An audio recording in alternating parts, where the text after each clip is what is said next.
Let's bring in Brent Fikowski now. Brent, how you doing, man? Doing great. How are you two doing? We're doing very well. You've had some time to decompress and reflect back on the games. Congratulations on your performance there. But what are the things that just top line stand out the most to you about your weekend in Madison? Just how quickly it went by and how it's already in the past, and I'm already thinking about the future. It's like every year, you spend, and this one felt like 2 or 3 years in making this CrossFit Games. Before you know it, it's like Friday night or Saturday morning, and you're like, holy smokes, I'm already halfway through the weekend, and it's kind of like starting to unfold who's going to shift in what positions. But it was a lot of fun, and I felt at home, if that makes sense. Like I used to say when I had a full-time job, I remember talking to someone, I was like, usually the couple of days at the games are the least stressful days of the year for me, because the rest of the year I'm like balancing working and training and recovering, and I'm like constantly planning. I'm on my phone. And then the weekend of the games, I like put the phone away. My wife helps me with social media, and I'm just like, the work's done at that point, and it's just, I just get to go out there and kind of perform and just hold to my strategies. Someone else tells me what to eat. It's just like, there's a lot of pressure off at that point. At least that's how I feel most of the time. Still pressure. And this weekend felt like that too. It just felt really smooth. I felt very comfortable, confident, felt at home out there, had fun. It felt small. I said to someone, like when I was on the floor, obviously there's all the people and stuff, but it just felt like me and my judge. And then, I was keeping an eye on a couple different competitors, listening to the announcer to make sure someone wasn't making a move. And in a lot of those workouts, it just felt like I was racing like 2 or 3 guys. We were just in this little zone. And that's what I remember, is just feeling like very in the moment all weekend, which is a good feeling. I will say, from the outside looking in, you looked very like present in the moment and focused in that regard. But maybe coming into the weekend, I'm curious, you said that you didn't feel a ton of pressure, but I'm curious if there was any maybe internal pressure from the buildup over the last 2 years, in that this finally being, the in-person live competition at the games, something that we've discussed in the past, is something that you wanted to get back to because you felt like that's where you excelled. Yeah. I mean, it's kind of funny now that the weekend. So my wife and I will go through, a day or weeks or maybe even a month that are really hard, right? There's just like lots of stress, and maybe training isn't going well, or, just whatever it is. It's just like, let's say training isn't going well. There's these weeks where it's just really hard, and we tend to look back. My wife and I think people in general will look back and romanticize the past. Be like, oh man, it was so much easier in 2017. And even now I'm finding myself looking back to the summer and the spring, and I'm like, man, this year was great. There were no problems. It was just nice and smooth, and it finished with a bronze medal. And it wasn't like that at all, right? There were some really challenging. I'm looking at my wife; she's smiling. There were some really challenging weeks, and there was a lot of stress, and I put a lot of pressure on myself. And there were a lot of training weeks that were good, and just as many that weren't good. And it felt like it was all falling apart. And I'm like, oh, what am I doing? Like, I'm putting all this time in, and I'm not gonna be ready. Or there was a period of time where my pegboards were awful. Like I couldn't climb the pegboard. I was slipping and sliding all over the place and sweating all over myself. It took me 5 minutes to do 5 pegboards in this one workout. I'm like, what is going on? Like, what, do I suck now? What is happening? And then, pegboard workout went fine. And then, so I'm going to look back and be like, it was all great, but it wasn't, it really wasn't. I don't know if that answers the question. Yeah. What was the question? I was just more curious if you felt any. Did you feel any pressure on yourself to perform, given that, the last 2 years maybe weren't ideal, but you were getting that chance to get into the avenue or the arena that you felt like you excelled at? So it's kind of like this is my opportunity. I better take advantage of it now. Yeah, I think exactly what you said. Yes. There was definitely that internal pressure. I think for the most part, I did a good job to manage it. I could have done better. And it's probably, other than physical things like, oh, I want to, get better over at squats and stuff. There's that's a big mental piece where I think there's enough data for me to confidently say, Brent, no matter what's happening in training, you need to remember that when you show up to an in-person competition, you're going to do just fine. So just calm down. You're going to be fine. And I need to keep reminding myself of that. And I think because there was such a long break, there was maybe more of that doubt than in the past. But I think there's always been that doubt. Again, I'm romanticizing like 2017, like, oh, you were so confident going into that year. I probably wasn't, right? There was a lot of self-doubt. I listened to other athletes at a high level and was listening to a gymnast talk about, she sometimes will tell herself, like, before training, like, you won an Olympic gold medal. And she's like, it's not a cockiness thing, but it's literally like, she's like, I can be so hard on myself, but I have to remind myself, like, what you're doing, like, you're right up there. And, you know, going through this tough training day and trying to learn this new thing, whatever that is, it's like, it's okay to be a little frustrated, but you also need to calm down. Like, you're really good at this and you'll be fine. Like, you're one of the best. You're going to make it to the Olympics if you keep doing what you're doing, because it worked last time. It should probably work again. But yeah, there's a lot of internal pressure, not a lot of external. I didn't really listen to a lot of external voices in the last couple months, which I think was good. Like, wasn't listening to podcasts. I wasn't on Reddit. I wasn't reading a lot of comments on YouTube or, you know, YouTubers talking about predictions. Like, I wasn't really watching any of that. I know my wife kind of mentioned once or twice, you know, usually if she saw something positive, like, oh, you know, I saw this guy, he put you in his top 5. I'm like, good. But she didn't like, but you know, I didn't really, and I think that was good because I put more than enough pressure on myself. So if there were a bunch of people like doubting, I think or even expecting me to do well, either or, I don't think either would probably add anything positive, to be honest. We both put you on our podiums, Yes. by the way. Just so well, no, I didn't. No, I put him in the. Oh. Did I put him in the top 5? I thought you had him third. That's maybe. fine. Yeah. But there's thinking that, and then there's the validation that reinforces that. At what point in the games did you get the validation that, yeah, I am okay, I'm going to be fine, and I have a legitimate chance to compete for a podium spot here? Probably after the second event, definitely after the fourth event, but even after the second event. I mean, I know when I was in Dubai in 2019, I finished. So in 2019 games, I got cut. I finished 23rd at the games. A couple months later, I went to Dubai, and the first workout was a swim sandbag clean. Finished the first workout, and I was in the middle heat, and I was like, oh, I'm going to do just this weekend. I'm going to finish the top 5. I felt like myself. I felt strong. I felt confident. Felt fit. The swim paddle was kind of weird for me. Like, you know, I finished 8th or whatever it was, and it was just like not as good a finish as maybe I would have loved. But then the next one went well. Like, I felt like I had that X factor. I adapted well to the lower rings in the bar, and I felt like I had this like finishing kick on the sled. Was able to outrace Will Morad on it. And just felt really comfortable, really confident. Wasn't ashamed of, like, you know, getting sloppy if I needed to. It was kind of the same in the thruster wall walk. Like, I wasn't afraid to. I think I would finish my last wall walk in each set and just kind of like in a sweaty mess crawl up like the creature from the Black Lagoon in a very non-athletic crawl. And I just didn't care. You know, I don't care if that looks, you know, unathletic or, you know, I just don't care, because it seems to be the easiest way for me to get up right now. And that's just what I'm going to do. And just feeling that way.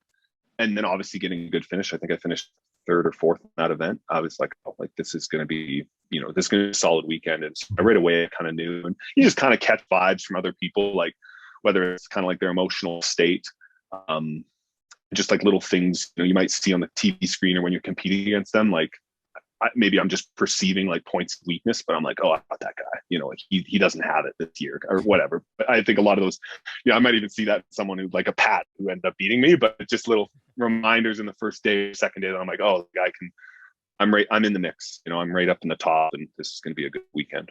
Yeah, it's interesting you mentioned that thruster event, because another event that closed in the Coliseum the next day, that snatch echo bike event. On the outside looking in, and we spoke about this in the broadcast, to me, that was like, oh, that's something that I feel like Brent has been working on for a long time. Is that type of event where it's like throttle down, go for it, and maybe throw a little caution to the wind and not necessarily worry about how it looks, or, you know, like you said, whether it's unathletic or not, you just go for it. And walking away with an event win, that it seemed to me that it was the culmination of something that we actually talked about in Shanghai a couple of years ago, when you were saying, hey, I'm working on throwing caution to the wind when I need to. Was that your own assessment of that event, or was that something different? Yeah, I mean, you know, this past year, there's been a lot of work on, you know, sub 4-minute workouts, you know, couplets and triplets. I'm good on the machines, and so a workout of any duration with a machine, I'm going to have an advantage just because of my weight, my size, my length. But there's been a lot. I think probably an even better indication of that work was Gretel. Yeah. Gretel in the semis was pretty special because it was 30 burpees, 30 cleans, obviously split up differently. And that was like a true, like from the first, literally every round got slower for me, which is usually opposite to how I have to operate. I like each round to get faster. But yeah, at the games, even just like, I was rewatching the film a couple of days ago, making the notes, and was really happy with how aggressively I cycled the snatch. Like that's not something I would do at any weight. I probably moved that 115 bar faster than I moved the 75-pound bar with Randy, 4 years ago, quite frankly. And so, yeah, that was just a sign that some of the progress that I felt I'd made in training, it can be hard because you might make something like handstand push-ups. Every year I put in a lot of work in that. And then I know I'm better at it. And then you might just get like one chance to prove it. And this year it was in, this freestanding one, and I still did okay in that workout, but it's like, great. Like I wasn't practicing those, like, come on, or I know one year, I forget what year it was, but I put a lot of work that year in the deadlift. And I don't think we deadlifted at all in open regionals and games. We might've done kettlebell deadlifts. So you're like, great. I spent all this year working on my conventional technique, like, all these like really specific things. And so, yeah, although like that, the salt bike power snatch workout wasn't like a direct representation of sort of like a very specific situation I was working on. There were like flashes of it. The fact that it was under 4 minutes, the fact that there was, an emphasis on barbell cycling speed, going unbroken, like kind of that grip strength, fatigue. Yeah, all paid off. And got an event win. And I don't think that, even though I've always been good on the bike, the fact that it was combined with, cycle rate snatch, I think a few years ago that would have been like I finished 10th, like that was good, but was able to get a W on it, which is good. I'll let you go wherever you want with this. Were you 100% healthy while you were competing? Yeah, no, I was really healthy. There was definitely, I've been seeing people have been asking like, Brent, like hamstring or something, and I'm like, oh, my hamstring's fine. I had some tape on my leg, but I mean, I'm sure you could look back at photos and videos. I think a lot of people had tape on a lot of things. It's just like, this improves blood flow, like, keeps position like 1% better. I put tape on my low back in competitions and then had just a little bit of like, oh, my low back's a little tight because I just did like 200 deadlifts. So, it just gets like a little blood flow, helps position. No, I was healthy. So I'm curious, the event 10, the running in toes to bar event, reflecting on that, how do you feel like you attacked that? Is that something that you would have done maybe differently? Because I think on the surface level, you look at 3 miles of running, and the run kind of being a heavy part of that. I think a lot of people maybe had you pegged as a top performer in that. Yeah, this will probably be a shorter answer than the last few. I did my best in that one. Like, I'm not going to say that there was some like strategic mistake. Like, that was what I had in that moment. And there are some issues regarding my preparation that I need to address and I need to get better at. There's a bunch of reasons for that, but none of them are excuses. They're just like, every guy that beat me fair and square. And like, it was not for a lack of effort. I wasn't like conserving for the next workout. It wasn't like I look back and think, oh man, I really didn't push the pace, or it was literally like, that was all I had. And so no excuse. It was definitely frustrating for a little bit of time, that being my worst games finish this year by quite a bit too. Having, in years past, like that would have been something I like, especially like there's a lot of competitions. If that workout comes up, I'm like, let's eat. Let's put on the Reeboks, make sure I get that bonus money. I believe that starting that workout, and then I just got beat by like 25 guys. So it's something I need to get better at. There's really no excuse there. There's some little things in training that, there's like a bunch of things that I need to address there, but wasn't for lack of effort. And the guys that beat me, they beat me. That's really all there is to it. Along those lines, what are the biggest lessons that you learned from your performance at the games, and how do you then apply them to your training moving forward to next season? Oh man, there's so many. When the games finish, every year I try to just chill out. and get some sleep, and I never do it. So like I stayed up for, until about 3 a.m. on Sunday night, not drinking, but just talking with my coaches and making plans and writing stuff down. And then got to bed at 3 a.m., woke up at about 7:30 and then was like immediately like writing down. And yeah, so the first week after the games, I would have written, I don't even know, just everything and anything and everything, things I wanted to talk to my manager about, my coaches about, little things I wanted to change, just like in Madison. I'm like, oh, maybe we should get a bigger rental car, like just like that. And then, even stuff I sent to, I had some contacts at CrossFit, just little things I noticed from like a logistics standpoint that I think could improve the competition experience from the athletes. Maybe they hadn't thought of. So it's just, man, the list, I don't even know where to start. I don't even know. I gotta chuckle thinking of one of the event staff opening up their email on like Monday morning after the games and getting a detailed rundown from Brent Fikowski on like points of performance and like, here's what you did great. Here's what I think could have been improved. Like, what? We were out till 3 a.m. last night. Email sent 3:05 a.m. Oh shit. But yeah, I mean, I guess I will say this. My first CrossFit Games, my worst finish was the squat clean pyramid. So you did 10 squat cleans at 245, 8 squat cleans at 265, 642, and you ended at 2 squat cleans at 330 or something like that. And I got last or second last in that workout. I think last out of 40 men, I got 40th or 39th. So you had to finish the first 10 squat cleans in 2 minutes, and I couldn't finish them. And so I just was sitting on the bar. And then 5 minutes later, you see like Matt Fraser, and everyone's like jumping on the podium, and I'm like, well, came last. And then this year in the heavy squat clean workout, I came 12th out of 40. And so yeah, and so I was like, well, there we go. Like that's pretty cool. That's been a long process. And now my worst finish was a run to Soda Bar. And back then at the games, if you looked at in 2016, if a workout included running, it was, I think all my finishes in the running workouts were pretty high, especially the long running workouts. And especially the running workouts that included something else.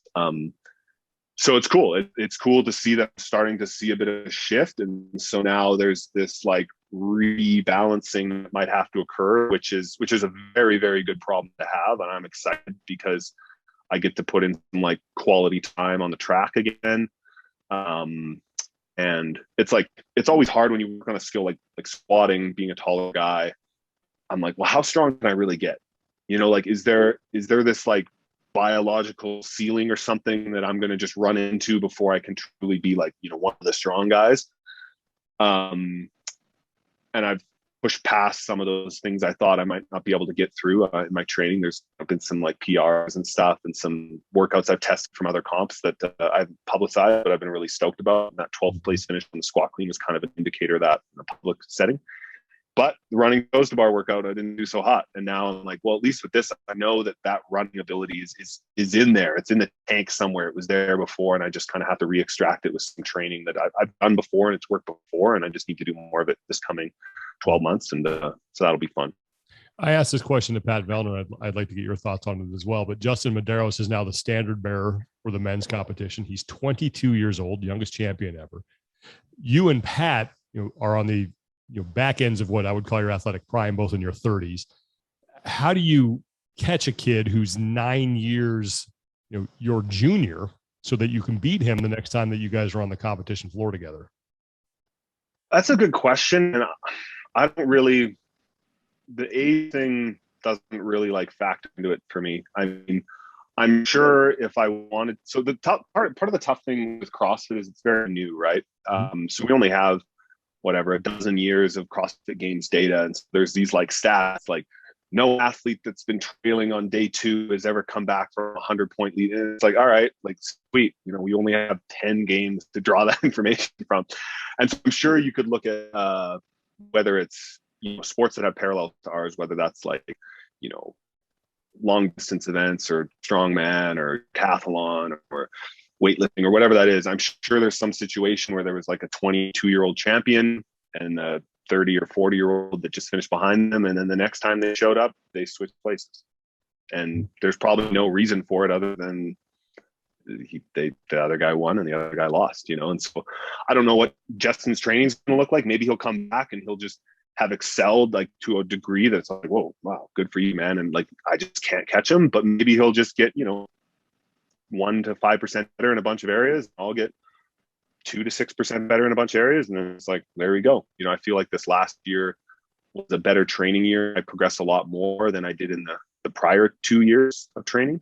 And obviously I'm older now. And as far as athletic prime, I don't know. I'm not too convinced about that. Like maybe in certain sports, but I mean, there's a lot of guys that are winning MVPs and winning Olympic gold medals well into their 30s in sports that parallel ours, whether that's strength sports, endurance sports. Obviously, the speed's a bit more of a young man's game, speed and power. But don't get me wrong. Like part of that is important in CrossFit, but it's also one of the less important things when you look at the entirety of CrossFit Games weekend. It's like, do you really need that top end speed, like 100-meter dash speed? Not really. Yeah. So, well, you mentioned that you made some, better improvements this year relative to others. What sort of things did you tinker with or adjust this year that you felt maybe helped you find that improvement and end up, back on the podium? Yeah, I mean, and obviously part of that is going to be the situations, given like the games looked a little different 2019-20, but that doesn't take away from the guys that beat me those years either.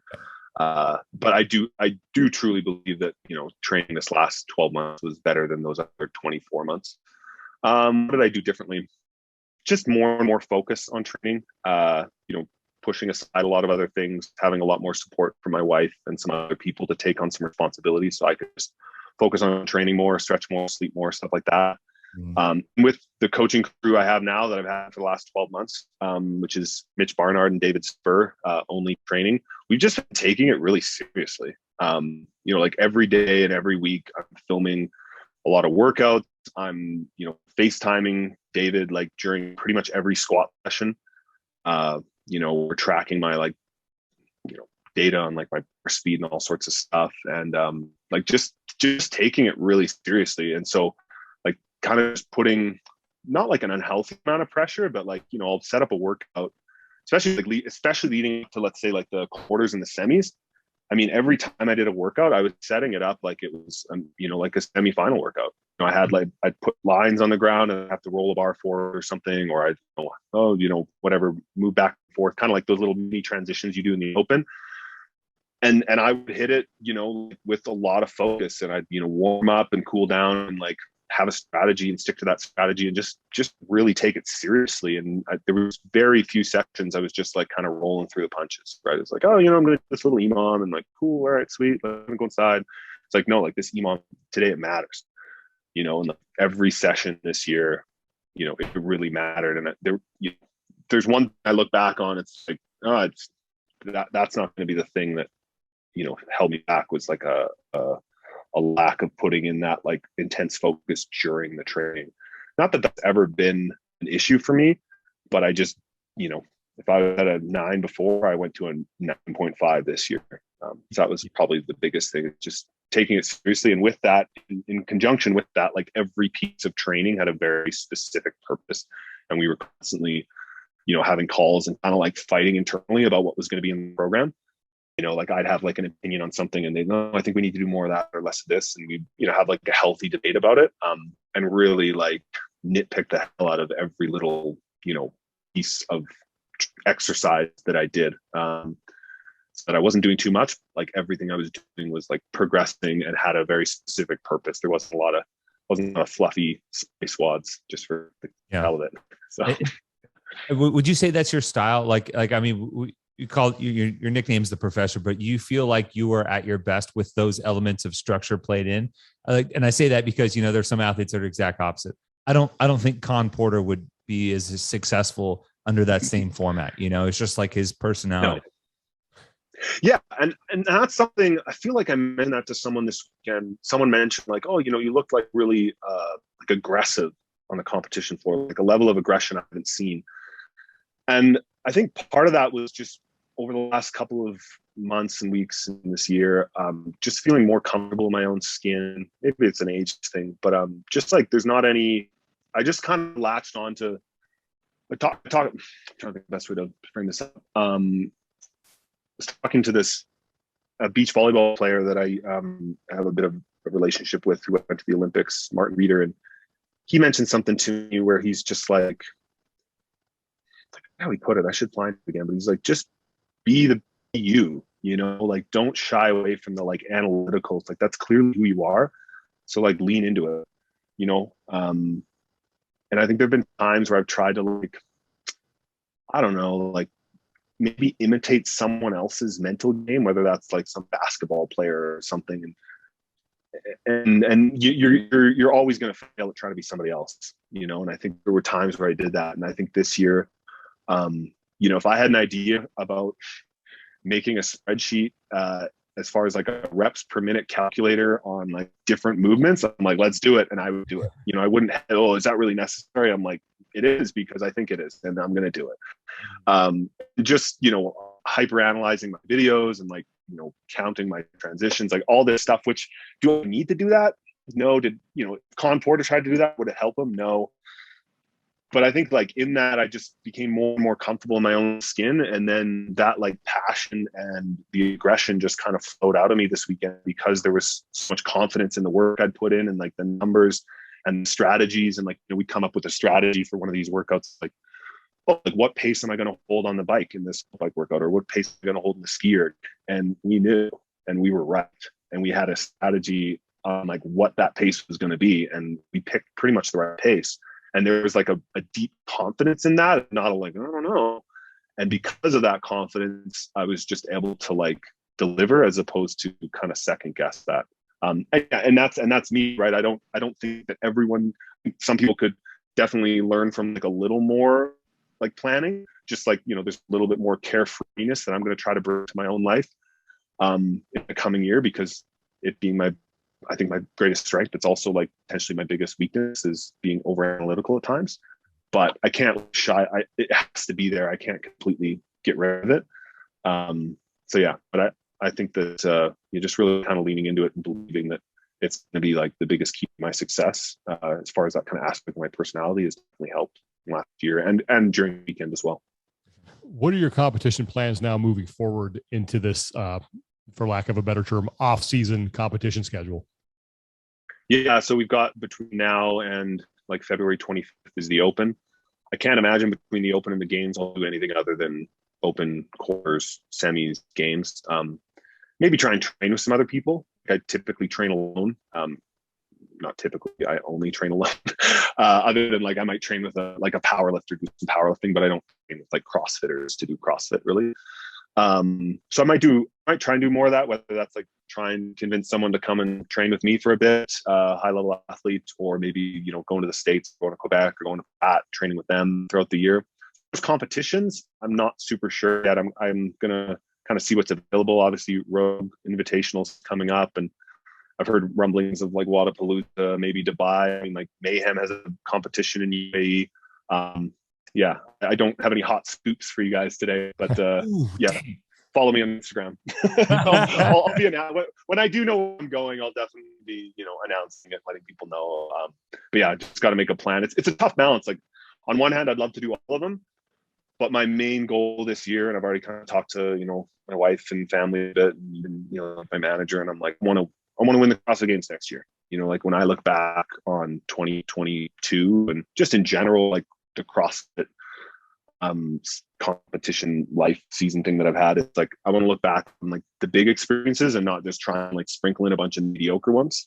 And I've competed in most venues. Like I got to do a lot of cool things, and so it's like while I still have a good shot at it, I want to get back on that podium. I want to qualify again for the games, be a 7-time CrossFit Games athlete, then get back on the podium and get on the first place spot, right? Like everything I can this year. And if I spread myself too thin early in the year, I've done that in the past, and I know that'll probably, by the time the games comes around, I'll be a little burnt out, whether that's, physiologically or like an injury or mentally or something will be burnt out. And I want to make sure that I'm chomping at the bit next August. So with that being said, fans are always wanting to watch, athletes like you compete, but they're not the ones who have to go through the training in order to get ready to do that. They just have to sit in front of a screen and watch it.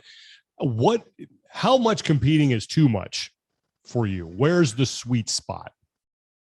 That is a really good question. And I think the toughest part about that, there's a few things that weigh into that equation that I don't think a lot of people grasp. Because a lot of people are like, oh, you're going to do a couple workouts this weekend anyway. It might as well be, down in, Ohio or, whatever, Miami, and just do them there. It's like, well, if you really want to have a good competition, you need kind of like a week or a week and a half where your training decreases in intensity and volume. So when you get there, you're nice and rested, and you compete. And no matter what, competition makes you tired, and it makes you sore, and it fatigues me, at least in a way that no training ever will. I can do twice as many workouts in a weekend at home and go at 100%, at least when I think 100%. But the stress of competing is totally different. Part of that is like minimal warm-ups and all that stuff. But anyway, and then after the competition is done, because of that added stress, you're taking, another week off before you ramp up to training. So you're kind of taking this 2 to maybe 3 weeks of like, oh, wow, I could be getting better there. I could be continuing a squat program or a running progression or something. And now I'm not doing any of that.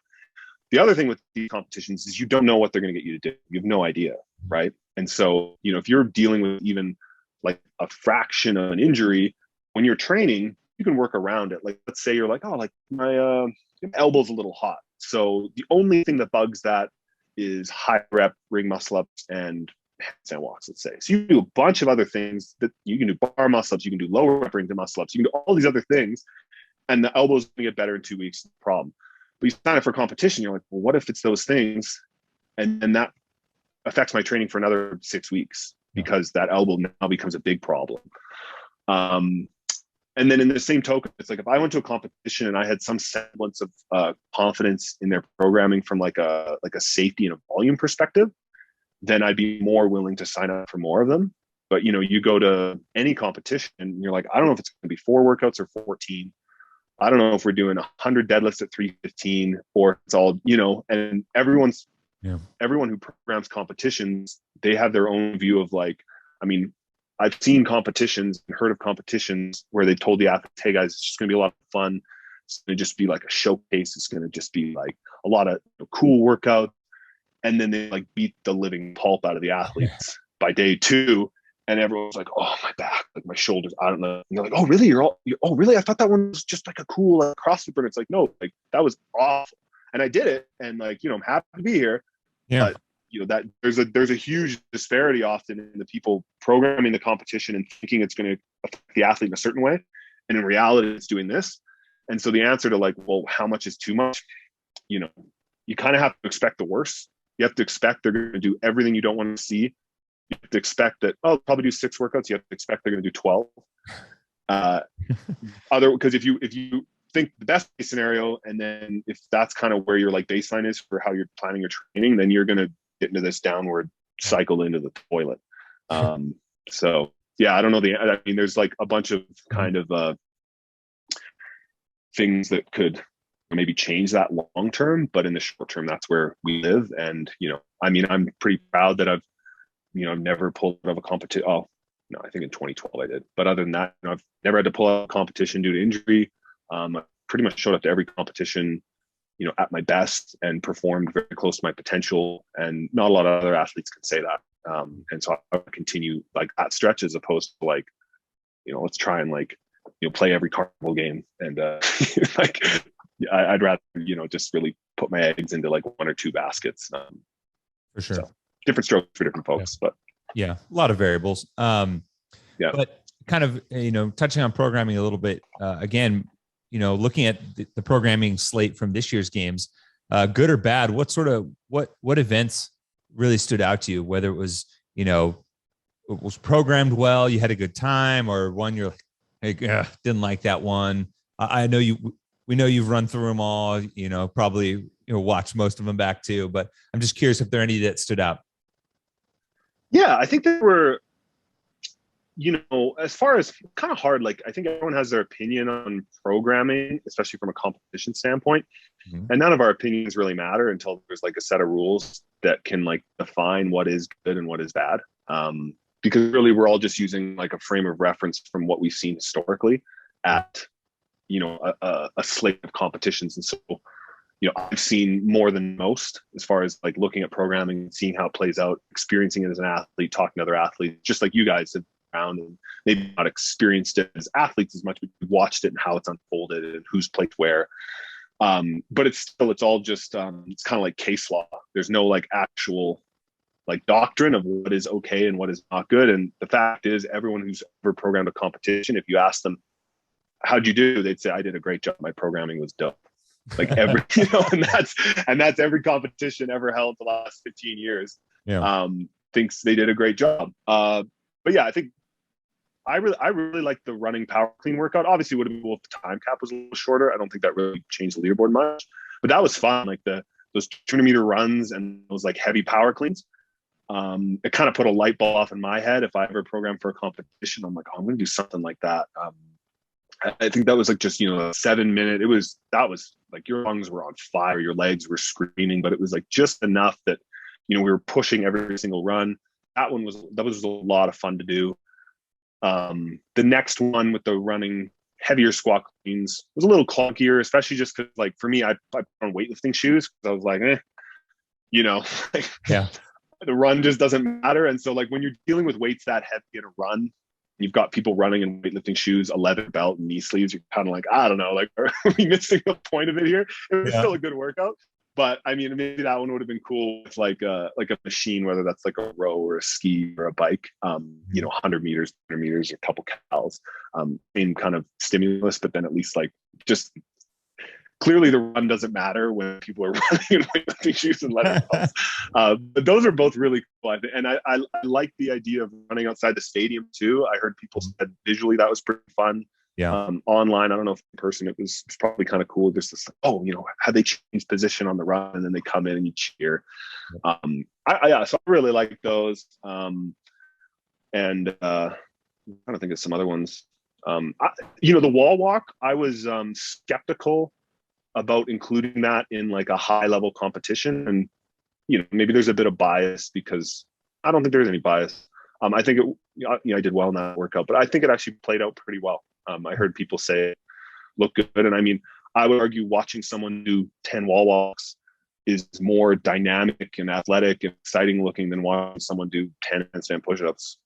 Yeah. Not to say that one is worse or better as a test, but as far as a visual experience, watching someone just vibrate like this, it's like, I don't know if that's like visually, is that visually stimulating? I don't, and I thought, I think the run total bar was a really good workout as far as a way to get, like a long distance 20-minute workout, which is primarily running in, while still putting a little like CrossFit flavor in there. I think that was a really good workout. I think like to watch it was good. As an athlete, it was good having the laps. You could but there was just this little bit of strategy, like, especially if two people coming in at the same time and going to the toes to bar, a little more of an exciting finish than just like run a 5K. Even though I think probably it would have shuffled out much the same because we can all do 3 sets of 30 toes to bar pretty quick. I think that was a really, really good way. And I hope competitions take note. Like if you need to do a longer endurance workout, like sprinkling in, a little something to mix it up with a nice little CrossFit twist. Mm-hmm. Brent, what's the latest with the PFAA? Give me one. Sorry, Claire, could you grab the charger for me? Oh, she can't hear me. Hold on. Okay. Quick charging break. Can you grab the charges for me?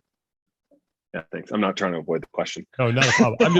I just thought about that because I don't know if it was a year ago, but there was a lot made of that organization, how athletes were going to have a voice. And now with new ownership and the season back to where I think a lot of people wanted it to be, what role does the PFAA have now moving forward, not only with CrossFit, but also some of these out of season events as well? Yeah. Let me just make sure that worked. Yeah, it worked. The thing with the tough part about the PFAA, it still exists. We have some calls with CrossFit HQ, just like they ask us advice on some stuff. We give them kind of some opinions from athletes that we've heard and our own opinions. And, like myself and Pat are constantly like kind of dissecting stuff and talking about it, and some of the other members. I have there's a desire in me for it to be more, but there's also, limited hours in the day. And in order for it to become a very robust,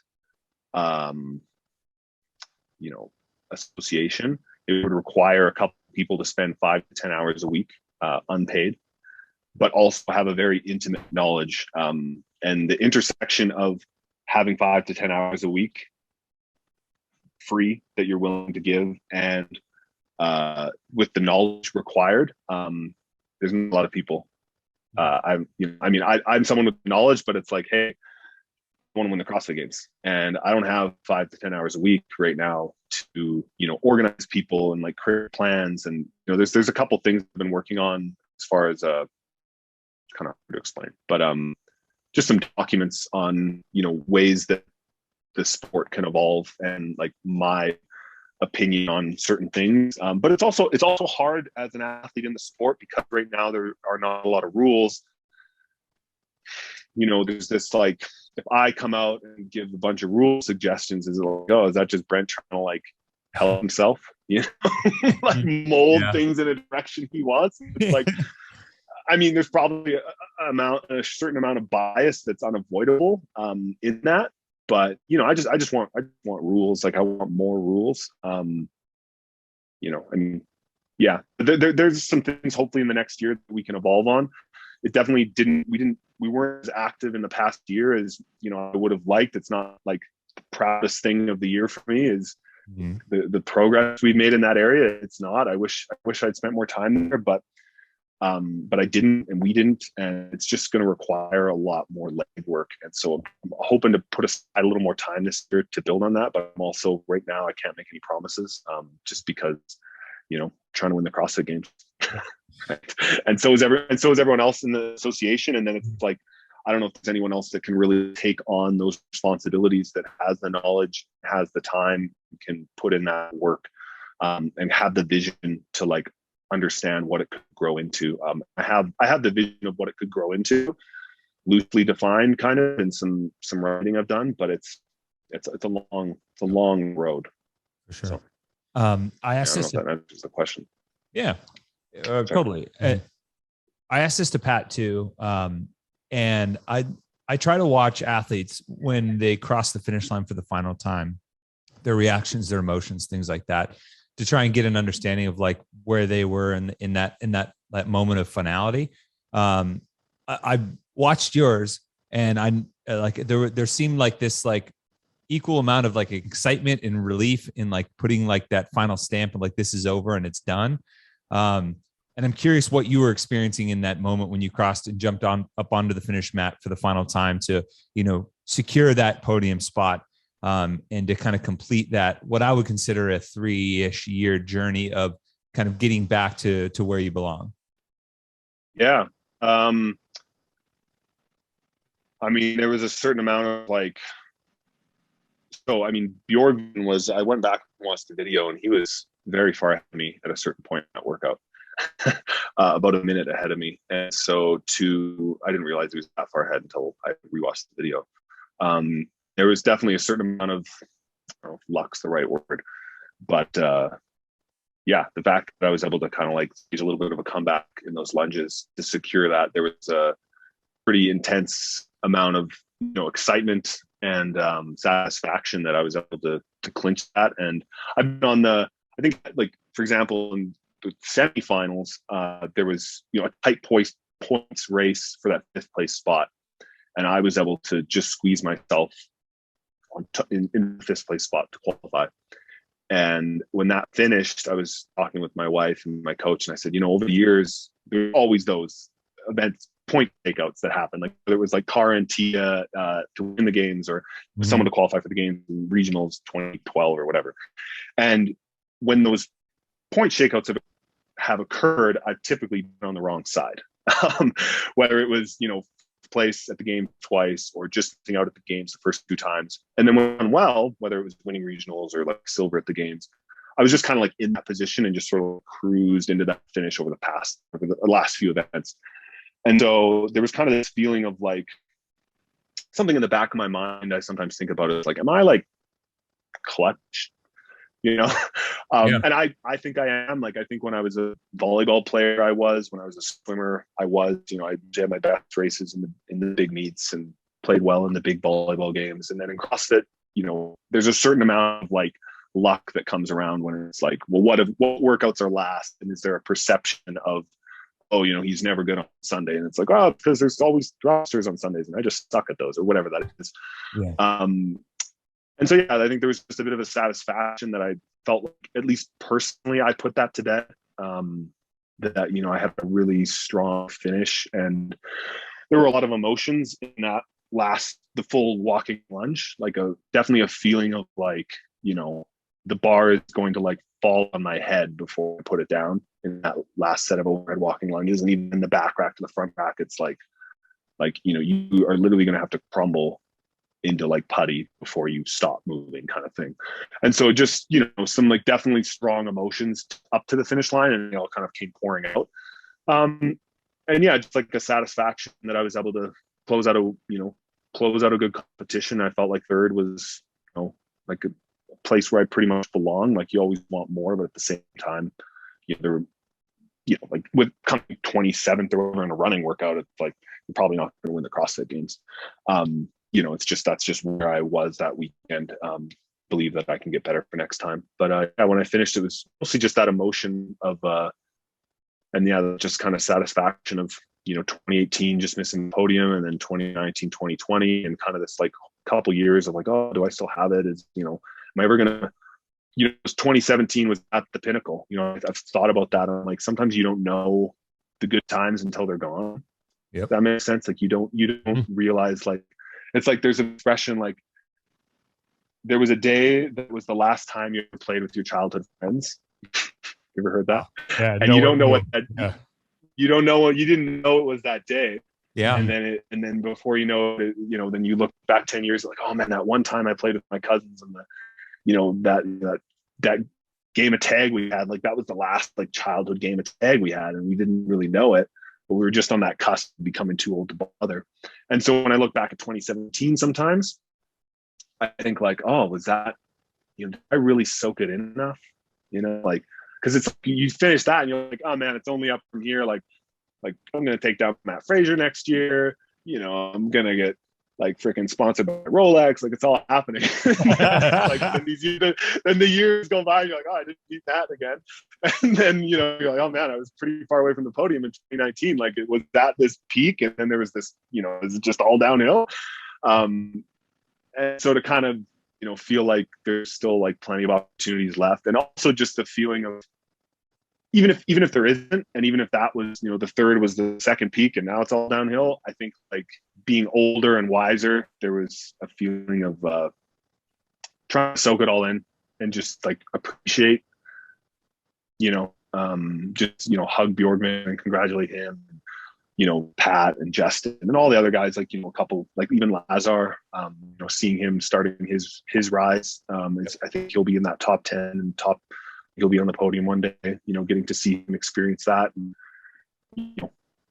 having, a couple young guys this year come up to me and tell me like they looked up to me, and, they've watched me and I've been their inspiration, and now they're at the games. And I had that moment in 2016, like feeling those things come full circle and trying to appreciate those things more, while still hungry for more. Next year's going to be better. But I think that's what I felt on the finish line, all those kind of things together, like, just trying to, and I did that in Dubai as well, like trying to really appreciate and like smell the roses a little bit, as opposed to, a little more perspective, I think, as I get older.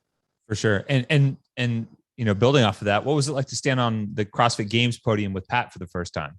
Because you guys didn't have that opportunity in 2017, despite both, ending up in the top three. Yeah. No, that was good. We mentioned that when after the cuts, which is, cuts are a different story, but after the cuts, Pat looked at me and said quite loudly, like, Brent, we made it past the cuts. We were both well above the cut line this year, thankfully. But no, it was good to make it past the cuts with Pat, but also to stand on the podium. And it was something, speaking of like, looking back and whatever. Someone mentioned, I had an interview after the games. They're probably going to make a documentary, the black background, the one, and they're doing the whole interview thing. And they asked me something along the lines of like legacy. And they mentioned like, when it was Froning, it was like Froning and Kalipa and Ben Smith and Bailey, and now it's like you and Pat and Jorgen. And it kind of was like, oh yeah, I guess so. I've never really thought of it that way, but kind of that's true now. And I think Pat and I with this weekend very much solidified that. And to be on the podium together was pretty cool. Yeah. What's up next for you now here in the near future? Oh, near future. Hopefully see some family because of the lockdowns and stuff. There've been a couple family members that I haven't seen in 18 months. So, go see them. That's kind of priority number one. And then, just kind of get stuck back into training. Try to enjoy the fall. Nothing too crazy, really. Follow me on Instagram, all that stuff. I'll probably do a competition before the Open. I just don't know what one yet. There's a couple kind of balls in the air as to how to figure that out and planning my season and making sure that I'm well recovered and, progressing towards the games. But yeah, nothing else really. Just keep working out. Well, we'll have to have you back on for another Podium Picks episode, so maybe Tommy and I can redeem ourselves. Yeah, because we didn't do too well on that one. did I win? I won that one, right? You did. Oh yeah, yes, you took it down. Absolutely won. Yeah, so you can hang that next to your medal. Yeah. So part of that, like you guys, we were texting about that, is definitely the I have fans or whatever, and so oh, Brent, but you guys did well too. Oh, that was like, but you guys are cool too. Yeah. Good job. You guys, for those of you watching, if you're just first time tuning in to Talking Fitness, they have a fun, carefree, non-fitness related podcast segment called Podium Picks. Yeah. And so you do like a draft of we did famous teachers, right? Teachers. Yeah, famous yeah. So we'll do another one with you just to see if you can go 2 for 2.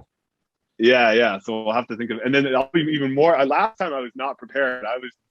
I felt a little. Well, no, I was not adequate reading the test. That's what made it sting. So here's an idea. I think we have both Brent and Pat on at the same time. All right. Yeah. That'd be fun. Yeah, I'd be down for that. Then we can lose to 2 people. Oh man, no, that'd be good. Yeah, we'll have to pick I don't know what we'll do, but we'll think of something. I'm sure you guys have a little arsenal of future episodes. We'll kick around some ideas and see what we come up with. But Brent, we always appreciate you taking the time to do this. Enjoy your downtime. Hope to see you in person again sometime soon, and good luck with the training moving forward. Thanks, guys. Take it easy.